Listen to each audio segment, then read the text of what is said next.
Thank you for checking out crypto.chartguys.com, the source for technical analysis in the cryptocurrency world. We are proud to announce our own crypto alert system designed to give you the most critical technical trading information possible no matter where you are. Keep your eyes on the market with mobile or email alerts for MACD crosses, RSI levels, and even inside bar alerts for dozens of coins across multiple exchanges. New features and proprietary ChartGuys indicators are already in development. Our alert system is very easy to customize and utilize, so don't hesitate to sign up for the most effective crypto trading tool on the market at crypto.chartguys.com.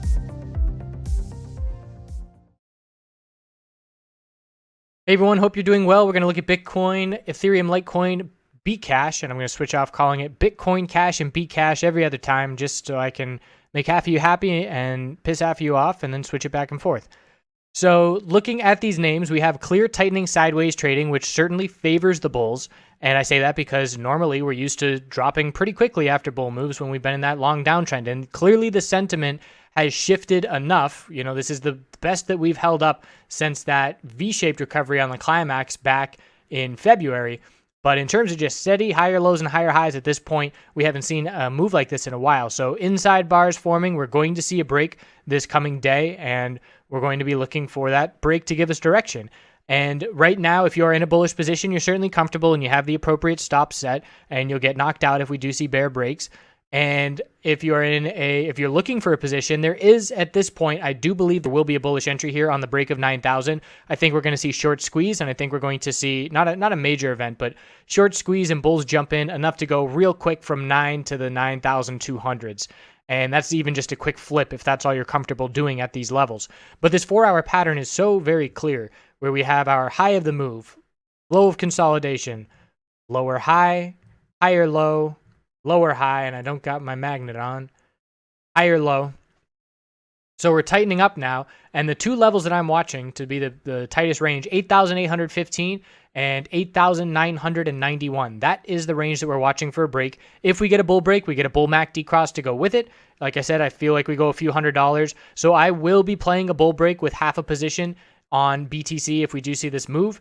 And I say half a position because I am in half a position of Ethereum right now, and I'll point that out. Just liking the bullish action this morning and wanting a piece of Ethereum, and I'll be perfectly content going half and half if we can get this bull break. If we get the bear break, that means be patient. The daily chart's going to give us this healthy consolidation that's pretty due at this point, and we're going to be looking down at these support levels that we've set over the past couple of days.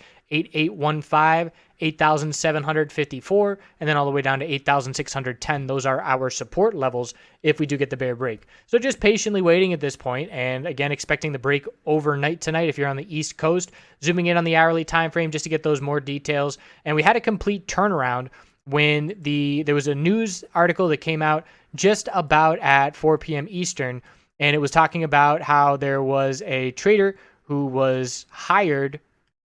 And here it is. Goldman Sachs hires a crypto trader as VP of digital assets in response to client interest. So that's obviously saying something. And then we also had this one come out where we've got Circle doubles minimum Bitcoin trade to $500,000 as the CEO says volumes will rise. So check out those articles if you want to read the in-depth details, but that's a little bit of a bullish push that helped Bitcoin here on the shorter term time frame. And look at the 15-minute time frame. We had a bear break and then a quick recovery breaking the lower highs. And that's about when at least one of those news articles hit right around that point. So the bulls right now are looking pretty good. We're right in the middle of the range. So we're pretty much a 50-50 at this chance, although I do give a slight favor to the bulls because we have held up this well so far. That gives me a 55 or 60-40 for bulls versus bears, along with the fact that we are just looking for continuation of the original bull move here on this uptrend. This newly formed uptrend. So that's where we stand. Let's go to Ethereum. Ethereum on the daily time frame looking really good. Also higher lows, still remaining in control as a lead bull. You can see every day we're getting higher lows and higher highs. And obviously that's not the case with Bitcoin as we got lower highs and higher lows in that equilibrium pattern.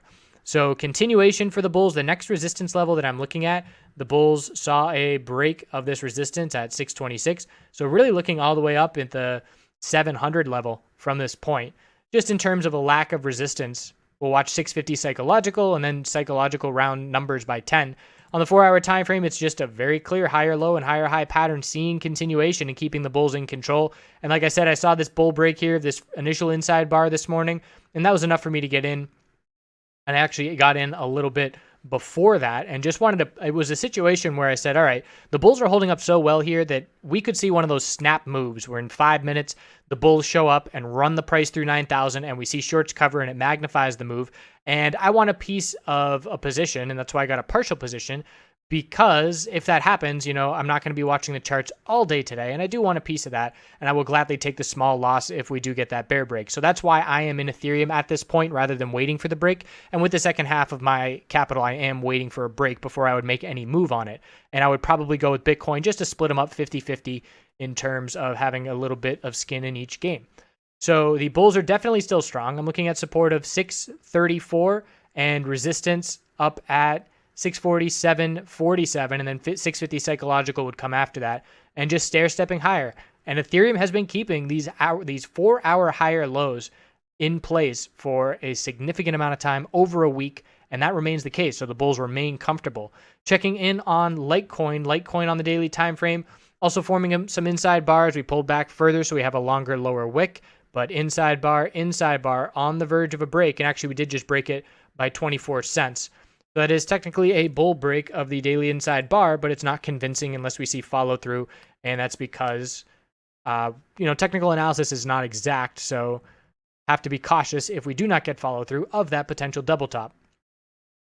The 4-hour time frame, we can see a clear little higher low, lower high pattern here as well. We've got our resistance line and our most recent support. And we could even call this level a higher low as well. So I'm looking at 149.51. and 153.24 as the tightest range, or if you wanted to look at the next support, it's down at 146.01. So watching Litecoin as well, we're closing in on some resistances on Ethereum and Litecoin as Bitcoin does see a bounce from here. So it's going to get interesting overnight. That's the bottom line in my opinion, and we'll get a lot more clarity tomorrow morning. Bitcoin Cash daily time frames on fire. A lot of people are just patiently waiting to short, and once Bitcoin gives us a change in the trend, then we're going to be looking at people shorting BCH, and that's because it's run so extreme. The RSI on the daily going from oversold to over 80, and when we do pull back, we will pull back a very easy 10% in my opinion, and that's a low ball estimate. So definitely keeping an eye on that play. 4-hour higher low is still in play here as well, and that's an ugly color for a support line. But we're going to be looking at the higher low of consolidation at 1333. And if 1333 breaks, the next 4-hour pattern, or the next 4-hour higher low, is down here at 1192. I'm not sure what's up with TradingView, but these trading lines today are not doing well, and a lot of people are having problems deleting them. Oh, great. There it goes. Right when I'm recording. Anyways, so BCH is still in absolute full control, higher lows and higher highs. And there is no change in the trend. And until that happens, the bulls have complete control. So even when we form a bearish reversal candlestick up here, we can say, all right, the distance that we are from the last higher low, we are very likely to form just another higher low here. So we can be patient. We don't have to get scared on the initial consolidation. We can be patient, wait for that higher low to form, and then look for a change in that trend to be the signal to get out. And again, that's if you're already in a position and still comfortably holding out on that 4-hour time frame. For me personally, when I was in Bitcoin on the original move up and when I traded it twice, I am not comfortable with my position size, the risk to reward in terms of breaking the 4-hour higher lows. It's too significant for me. So I use the shorter term time frames, which is why I get stopped out and then have to buy back in a little bit more frequently and leave some on the table. Obviously someone who's held this whole move has made more profit, but that's just my way of managing risk. And that's the way that I do it to be comfortable so that I can use full positions in certain trades that are high probability. So that's where we stand. And the 4-hour time frame is what to be watching on Bitcoin. Before I wrap it up, I want to point out something a buddy of mine showed me, and it's called a Ikigai. I want to make sure I'm saying that right, and I'm not sure I am. But he showed me this, and it's basically, a Venn diagram of life. It's what you love, what you're good at, what you can be paid for, and what the world needs. And just seeing this, it really resonated with me and made me feel a whole lot of gratitude, because I feel like I'm in the dead center of this, where everything that I'm doing revolves around all of these needs being met. And it's just a good motivator to be looking at. And there's obviously all shades of the spectrum. And, if you're doing something that you love and it's what the world needs, it's your mission and your profession, passion. So this is something to just check out and self-reflect, see where you're at in your life, see where you would like to be, and then start making changes to get yourself to where you want to be. So I highly suggest checking it out. It's IKIGAI, and a good excuse to self-reflect. Appreciate you tuning in. We'll check back in tomorrow, and we'll see if we can get some more animals at the end of tomorrow. It's been raining all day today, so I've been pretty limited. Thanks again. Do good things. We'll see you tomorrow.